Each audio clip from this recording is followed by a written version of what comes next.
Yeah, authorities say that this is still an active fire, very much not under control. It's divided itself into about 17 smaller fires, but they feel like the overall conditions for getting this under control are good. They feel like they're going to have weather that will help them keep fighting this fire for the next few days. Here in Edmonton, thousands of those people that have been forced to evacuate that you've mentioned, they are here riding out these next couple of weeks before they're able to potentially go back home, assess the damage, and put their lives back together.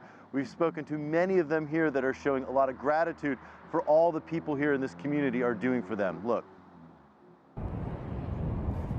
As the raging wildfire closed in on Fort McMurray, Jody Gallagher and Jamie Mills knew it was time to evacuate. It was pandemonium. It was crazy. They hit the road and snapped these pictures as they evacuated. We could see like the smoke and the glow from the fire, and it looked like it was pretty far away, but then like 2 minutes later, bam, it was right there, like right across the street from us. They are just two of the more than 80,000 people forced to evacuate from the Fort McMurray area, often with little more than the clothes on their backs. Many of them are in Edmonton, staying in hotels or with family and friends. It's a little overwhelming, but we know we're here, we're safe. We got family and friends here to help out. Their house didn't burn, but they don't know when they can return. The future is even less certain for many. You don't know the fate of your home yet? No, not yet. Not sure. I heard that the line behind our home, it's burned, but we are not sure about our house still. He's staying with his sister in Edmonton while he awaits news about his home. Several locations have been established for evacuees to register and receive prepaid debit cards worth about $1,000 US. Elsewhere, food and other supplies are being distributed.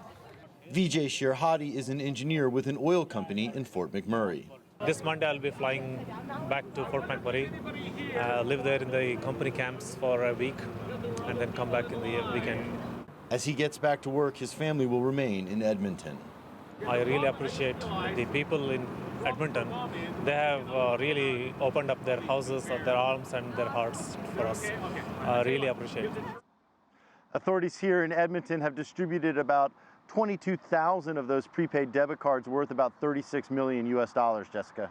And Jim, it's so great to see that they've actually already been able to get those debit cards to everybody. I remember that announcement, and seemed like a pretty tight turnaround. But has the Canadian government given any indication when these folks can return home?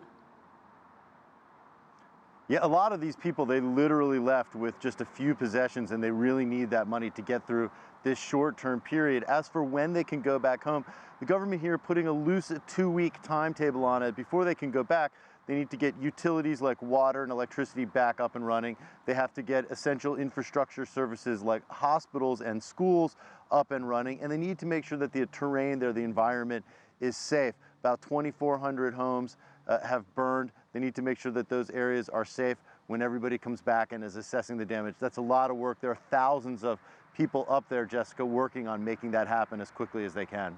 It's just remarkable, and it's great to see everyone coming together in Canada. Thanks, Jim Spellman.